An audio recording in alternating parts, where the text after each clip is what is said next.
Welcome to the Dr. Wyatt Show podcast, where developing a long-lasting, happy relationship is the status symbol to achieve, and following my 6 marriage steps is a path to help get you there. I'm your host, Dr. Wyatt Fisher, a licensed psychologist specializing in marriage counseling. A quick announcement is on my new membership class called Matrimony. Matrimony includes 3 pieces. The first piece it includes is you gain instant access to my top 3 marriage classes: the Total Marriage Refresh, which goes over the 6 steps to marital satisfaction, my 10 marriage tools, and my affair recovery program. You also gain access to the community so you can build relationships with other couples, also bettering their relationship. And third, I join Matrimony twice a week live for any questions you have, so you can pick my brain on anything you're curious about or struggling with in your marriage. So a lot of couples struggle in their relationship because they're missing tools and they're missing support. Matrimony provides both, and it's only $49 a month per couple, and you can cancel at any time. There's no contracts. So if you're missing tools, if you're missing support, and you want to join Matrimony, go to my website, drwyattfisher.com. Click on membership and you can read all about it. We are in the middle of a 2-part series called the Top 6 Relationship Advice Tips. The part 1 we covered all the things you need to focus on, stop doing. We talked about the drainer behaviors. Those are the behaviors that drains down your partner's love bucket, because all of us have a love bucket and your partner is the faucet. When you're dating and when you're first married, they're filling up your love bucket. They're putting all the good stuff into your love bucket. It's getting full of water. But when you're together for a while, they usually stop doing the fillers and they start doing the drainers. And the drainers are the behaviors that make you feel negative toward them, such as being controlling or being too permissive or too strict with the kids, or not being good with money, or having an addiction. All sorts of drainer behaviors can pop up through the years of a relationship, and that drains down the love bucket. And when love buckets get dry, couples fall out of love, and that's when a lot of relationships break. So in part 1, we covered stopping the drainer behaviors by asking your partner, what are the top 3 drainers I do that you don't like? And then we said, do those behaviors, work on those behaviors, and then we said, get feedback on those behaviors once a week. So now we're in part 2. And part 2 is going to talk about, now what? What are the next 3 steps for relationship advice? If we're not draining the bucket anymore, we're working on that, how do we start filling the bucket? And by the way, the reason we're talking about this is because so many couples go from spending thousands of dollars when they're first falling in love, having these elaborate weddings, thinking you're the best person on the planet to get married to several years later, or maybe a decade or 2 later, thinking, I don't want to be married to you anymore. How do they get from point A to point B? This is the reason.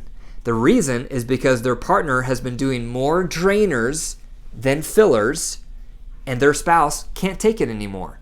That's what happens. That's what makes you fall out of love.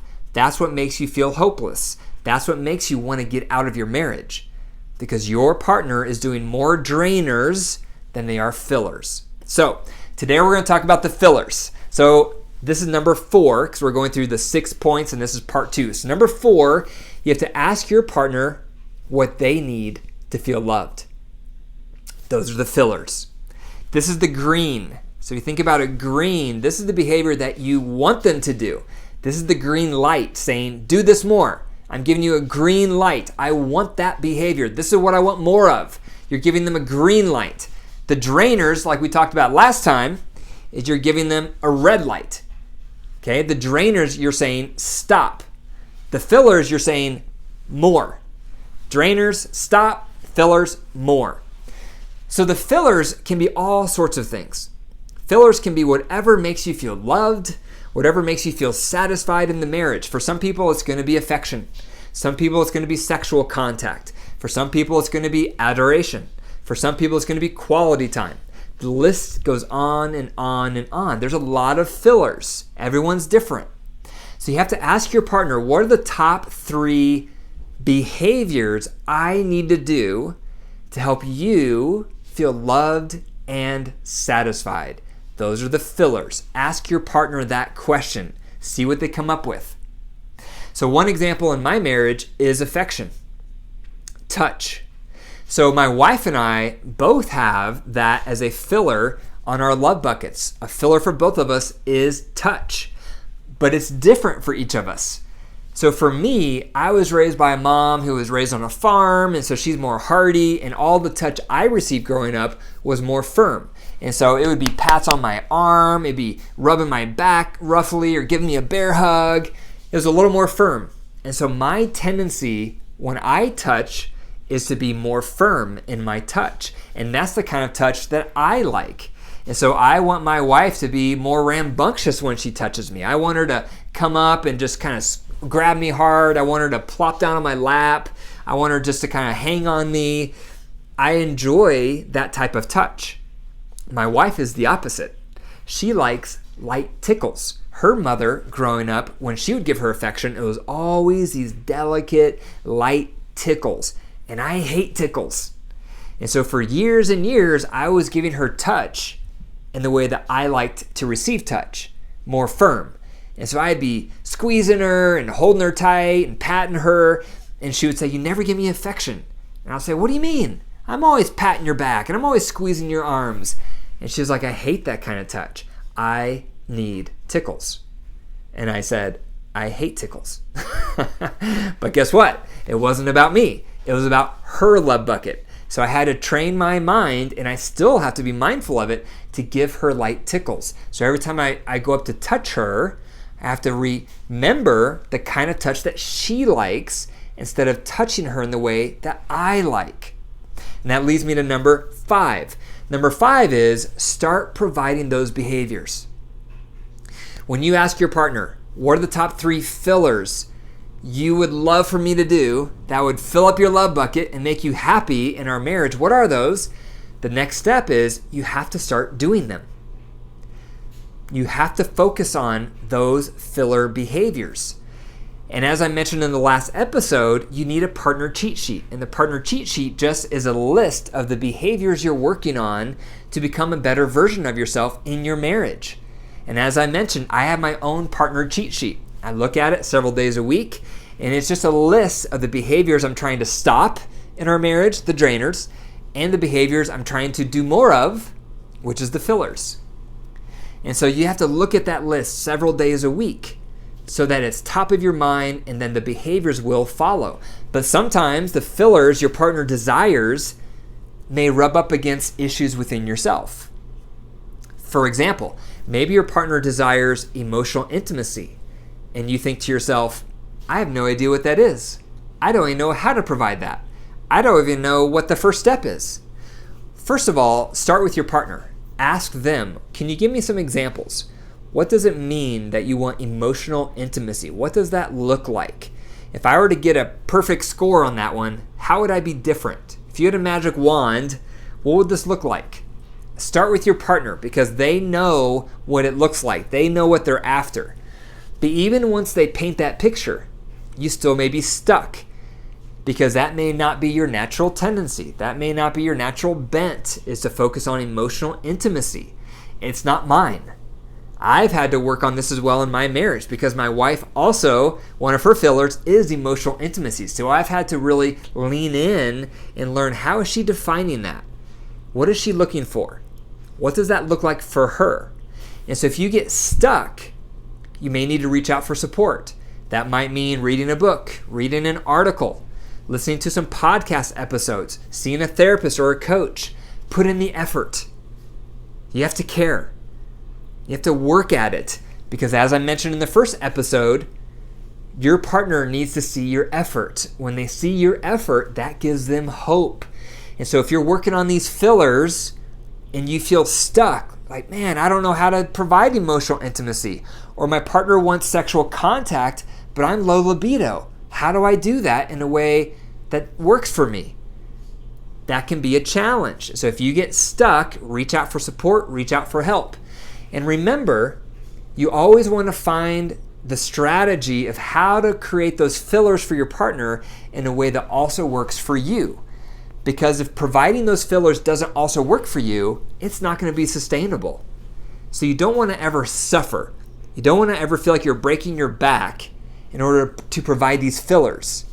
You want to find a way to provide the fillers that also works for you. That's being a one eye in, one eye out partner. One eye out, I'm tracking you and what you need while I'm also mindful of me and what I need.